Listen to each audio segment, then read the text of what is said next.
kita melakukan persiapan wadah bak beton. Kita sudah melakukan kegiatan pertama, yaitu pembersihan bak beton. Sekarang bak sudah dalam keadaan bersih dan siap untuk dilakukan kegiatan selanjutnya, yaitu tentang media budidaya ikan. Media budidaya ikan merupakan suatu tempat hidup bagi ikan untuk tumbuh dan berkembang, yaitu air. Air yang dapat digunakan sebagai budidaya ikan harus mempunyai standar kuantitas dan kualitas yang sesuai dengan persyaratan hidup ikan. Air yang dapat digunakan sebagai media hidup ikan harus dipelajari agar ikan sebagai organisme air dapat dibudidayakan sesuai kebutuhan manusia sebagai sumber pangan yang bergizi dan relatif harga murah. Air yang dapat memenuhi kriteria yang baik untuk hewan dan tumbuhan tingkat terendah, yaitu plankton, sebagai indikator paling mudah bahwa air tersebut dapat digunakan untuk budidaya ikan. Hal ini dikarenakan organisme ini merupakan produsen primer sebagai pendukung kesuburan perairan. Oleh karena itu, kondisi perairan atau air harus mampu menyiapkan kondisi yang baik, terutama untuk tumbuh tingkat terendah fitoplankton dalam proses asimilasi sebagai sumber makanan hewan, terutama ikan. Secara umum, air sebagai lingkungan hidup mempunyai sifat fisik, sifat kimia, dan sifat biologi. Agar dapat melakukan pengelolaan kualitas air dalam budidaya ikan, maka harus dipahami ketiga parameter kualitas air yang sangat menentukan keberhasilan suatu budidaya ikan. Pada kesempatan kali ini, sumber air yang dapat digunakan untuk kegiatan budidaya, parameter kualitas air yang akan sangat menentukan keberhasilan suatu usaha budidaya ikan, dan bagaimana cara melakukan pengukuran terhadap parameter kualitas air tersebut agar dapat selalu dipantau perubahan kualitas air dalam wadah budidaya ikan. Sumber air. Sumber air yang dapat digunakan untuk kegiatan budidaya ikan ada beberapa macam.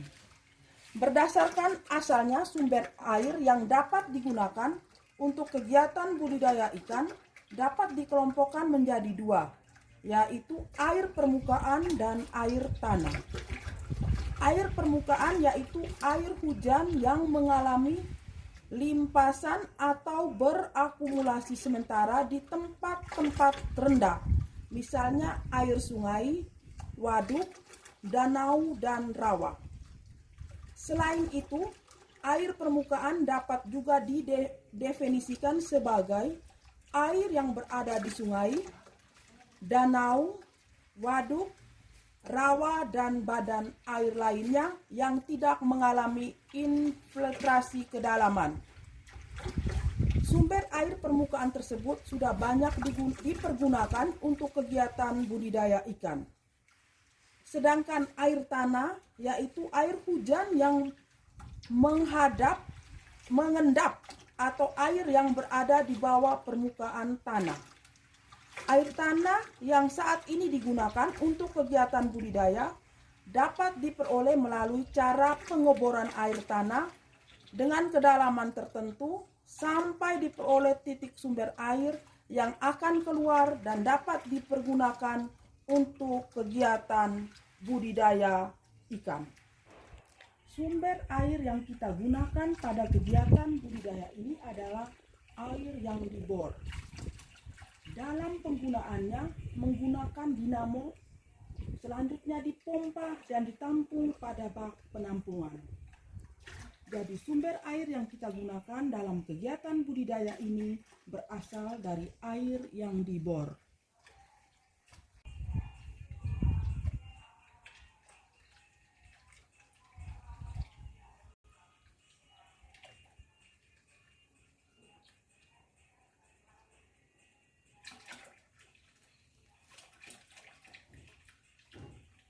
kita akan menunggu air sampai kedalaman air 50 cm.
Setelah air terisi kurang lebih 50 cm, selanjutnya kita akan mengukur kualitas air.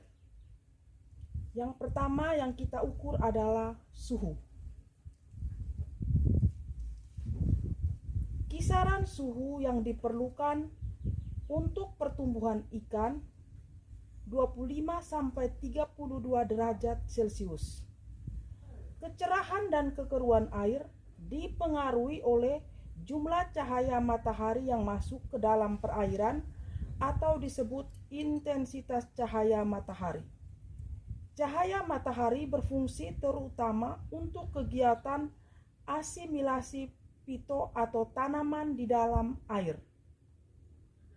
Faktor-faktor kekeruan air ditentukan oleh benda-benda halus yang disuspensikan seperti lumpur atau jasad-jasad renek yang merupakan plankton, serta warna air yang ditimbulkan zat-zat koloid berasal dari daun-daun tumbuh-tumbuhan yang terekstrak. Yang berikut adalah salinitas. Salinitas adalah konsentrasi dari total ion yang terdapat di dalam perairan. Salinitas mudah dipahami, yaitu jumlah kadar garam yang terdapat pada suatu perairan. Salinitas dapat diukur menggunakan refraktometer atau salinometer. Satuan untuk pengukuran salinitas adalah satuan gram per kilogram, ppt atau promil. Kisaran nilai salinitas untuk air tawar antara 0 sampai 5 ppt.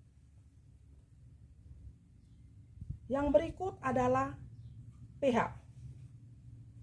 pH yaitu logaritme negatif dari kepekaan ion-ion yang terlepas dalam suatu perairan mempunyai pengaruh besar terhadap organisme perairan, sehingga pH perairan dipakai untuk menyatakan baik buruknya suatu perairan. Nilai pH asam tidak baik untuk budidaya ikan, di mana ikan dalam suatu perairan akan rendah. Pada pH netral sangat baik untuk budidaya ikan, biasanya berkisar 7-8. Sedangkan pH basa tidak baik untuk kegiatan budidaya.